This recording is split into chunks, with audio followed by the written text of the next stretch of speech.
یہ کچھ دن کے بعد سمجھ لیں گے جو کسی بھی تکفیری مزاج کے لوگ ہیں جن کی تعداد آٹے میں نمک بھی نہیں کہی جا سکتی، یہ کچھ عرصے بعد سمجھ لیں گے کہ بغیر تشیع کے ان کا گزارا نہیں ہے۔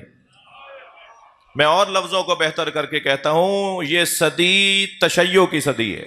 تھوڑی سی توجہ بڑھائیے گا، اور یہ میرے جملے نہیں ہیں، رہبر معظم حضرت آیت اللہ العظمیٰ سید علی خامنائی کے جملے ہیں۔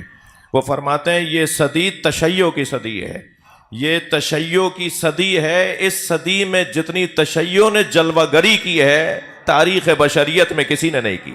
ایک اسلام کی واقعی تصویر اگر اس دور میں اس نعمت عظمیٰ کا تصور، اس نعمت عظمیٰ کا ذکر چھوڑ دیا جائے جو حضرت آیت اللہ روح اللہ الموسوی الامام الخمینی کی ذریعے سے ہمیں نعمت دی گئی ہے، جسے انقلاب اسلامی ایران کہا جاتا ہے، اگر اسے 56 اسلامی ممالک سے نکال لیا جائے تو مسلمانوں کی گردنیں شرم سے جھکی ہوئی ہیں۔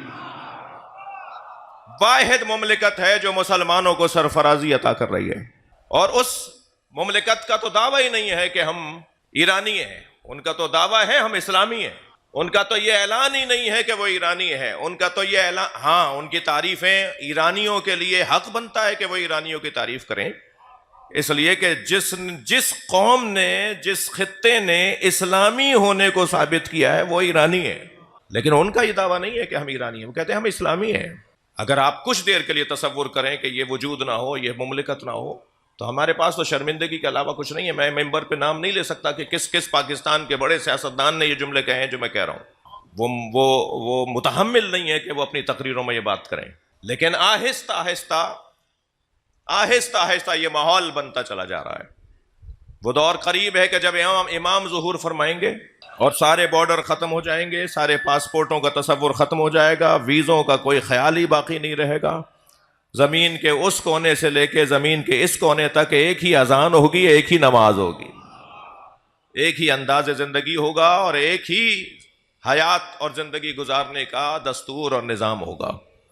اس طرف ماحول جا رہا ہے۔ ولایت فقیہ منزل نہیں ہے، رستہ ہے ولایت علی تک پہنچنے کے لیے۔ بھائی تھوڑی گردن ہلاؤ، بات کرو مجھ سے۔ ولایت فقیہ ولایت علی تک پہنچنے کا رستہ ہے، اور ولایت علی ہی ولایت الہیہ ہے۔ اگر اس دور میں ہم نے ولایت فقیہ کا مزاج نہیں بنایا، تھکے نہیں ہیں نا آپ حضرات، اگر ہم نے اس دور میں مشق نہیں کی کہ ولایت فقیہ کی اطاعت کیسے کی جاتی ہے، تو پھر ولایت علی کا مزاج بھی نہیں بنے گا، اور جس کا ولایت علی کا مزاج نہیں بنے گا اس کا ولایت الہیہ کا مزاج نہیں بنے گا۔ اس لیے کہ ولایت علی اور ولایت الہیہ دو چیزیں نہیں ہیں، دو چیزیں نہیں ہیں۔ جس نے اپنے آپ کو اللہ کے وجود میں گم کر دیا ہو، اس تک پہنچنا ہی تو اللہ تک پہنچنا ہے۔ بھائی اگر آپ آمادہ ہیں تو ایک جملہ کہوں، اللہ، رسول اللہ اور علی، یہ ہے نزولی سفر، یہ ہے نزولی سفر۔ اللہ، رسول اللہ اور علی یہ ہے نزولی سفر، اور علی، رسول اللہ اور اللہ یہ ہے صعودی سفر۔ جو وہاں سے یہاں آنا چاہتے ہیں انہیں پہلے اللہ کے پاس جانا ہوگا۔ لہذا ولایت فقیہ کی یہاں عادت کرو تاکہ ولایت علی کا ذائقہ آنے لگے۔ اگر میں آج ولایت کے فقیہ کے کہنے پر عمل نہیں کر سکتا تو کل اگر علی کے بیٹے نے آ کے کہا اپنا گھر خالی کرو، ہمارے فلاں چاہنے والے کو دے دو، اپنی گاڑی کی چابی دو، ہمارے فلاں چاہنے والے کو دے دو، تو میں اب اپنے آپ کو تولوں کہ مولا ہو مہدی کے کہنے پر میں اپنے گھر کو خالی کر دوں گا؟ توجہ ہے حضرات کی؟ مولا مہدی کے کہنے پہ میں اپنی گاڑی کی چابی بغیر چوں اور چرا کے جس کو وہ کہیں گے میں اسے دے دوں گا؟ اگر آج میں ولایت فقیہ کا مطیع و فرما بردار نہیں رہ سکتا تو پھر مجھے سوچنا ہوگا کہ علی کے حکم پر عمل کیسے کروں گا۔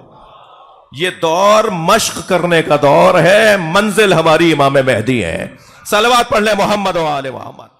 میں حضرت آیت اللہ رہبر معظم کو دیکھ رہا ہوں 3-4 دن سے، جب سے یہ سانحہ ہوا، مسلسل تعزیتیں لے رہے ہیں۔ برائے مہربانی ہمارے اس چینل کو لائک کیجیے، شیئر کیجیے، کمنٹ کیجیے اور سبسکرائب کیجیے، اور بیل آئیکن کو پریس کیجیے تاکہ آگے بھی ہماری ویڈیوز آپ کو برابر ملتی رہیں۔